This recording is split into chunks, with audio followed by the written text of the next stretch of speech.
I think you may have heard this line before. I asked for Guinness and he gave me beer. That is an iambic pentameter. It is natural for an English speaker to speak in 10-beat lines. Shakespeare wasn't the first to use blank verse. And as soon as he gets familiar with it, he breaks the rule. And the rule is always broken because of an emotional change, because another character comes into the room, or because a character of a different status speaks. Only the early plays are strictly blank verse. The biggest help for any actor coming to Shakespeare for the first time is to look how words in opposition to each other, words in contradiction to each other, or words in complement to each other are in the text, because that is Shakespeare giving you stepping stones throughout the text.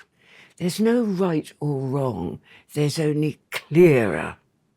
It will be clearer.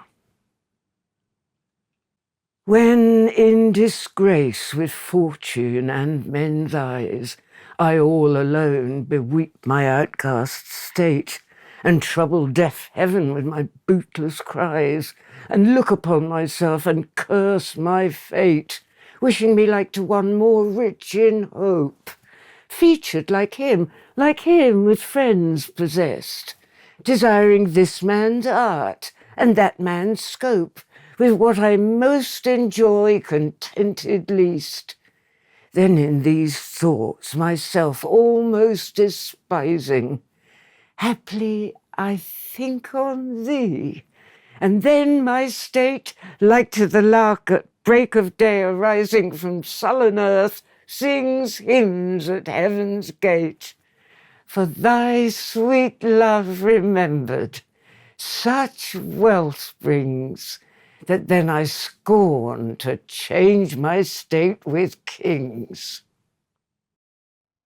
Welcome back to the studio, where with the help of our actors, Cam and Brooke, we'll start to explore the specific tools that modern actors use in rehearsal to unlock Shakespeare's verse and bring Shakespeare's plays to life on stage.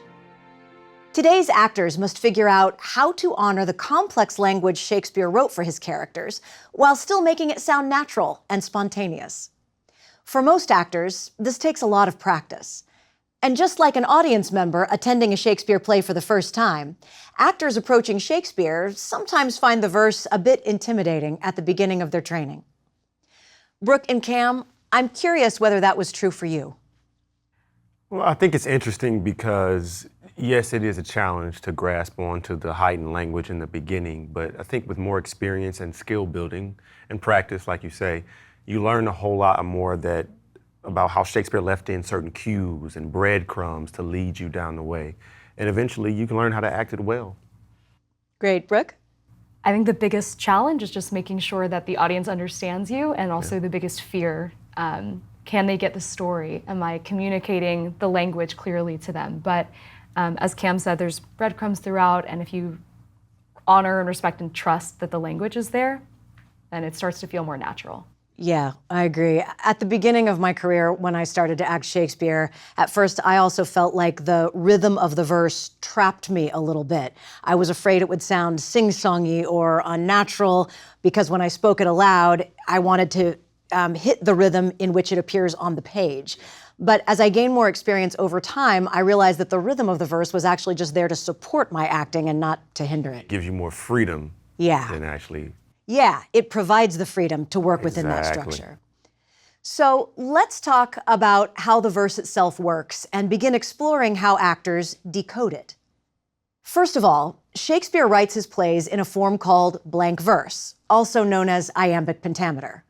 This just means that one verse line is made up of 10 beats, positioned in a roughly unstressed, stressed pattern. Let me demonstrate using two simple but pretty famous lines. But soft, what light through yonder window breaks? It is the east, and Juliet is the sun. Listen again. But soft, what light through yonder window breaks? It is the east, and Juliet is the sun. So you can hear that the words just fall out in that rhythm. But soft, what light through yonder window breaks? It is the east, and Juliet is the sun. That's not only because Shakespeare knew how to arrange the words in such a way that they fall out like that. It's also because the verse pattern is very close to the way a lot of the English language naturally falls out of our mouths. Elizabethans didn't walk around worrying about whether their words were spoken in verse, of course. But they did happen to speak a language that naturally lent itself to the patterns found in iambic pentameter. In fact, it would sound strange if we tried not to use an iambic rhythm to say those two lines. But soft, what light, through yonder wind. Can you hear how much work it takes to say that thought aloud without giving in to the natural iambic rhythm? So we could go so far as to say that Shakespeare wasn't doing anything particularly mysterious by using iambic pentameter. He was just going with the flow of the language he spoke. Another way of saying this is, Shakespeare is very good at placing words in a verse line that reflects and enhances the English language's natural iambic tendency. We're going to explore this idea a bit further by clapping out a simple iambic rhythm together. Feel free to do this along with us. Are we ready?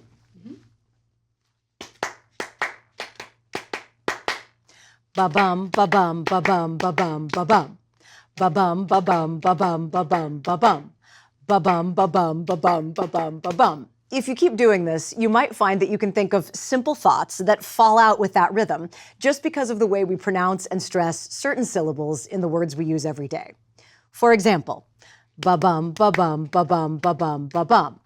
I'm hungry and I'd like to eat some lunch. That's iambic pentameter. Ba-bum, ba-bum, ba-bum, ba-bum, ba-bum.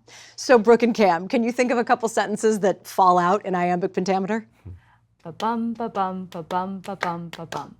Last night I had a dream you ran away. Great. It just happens to fall out iambically due to the way we stress syllables. Cam?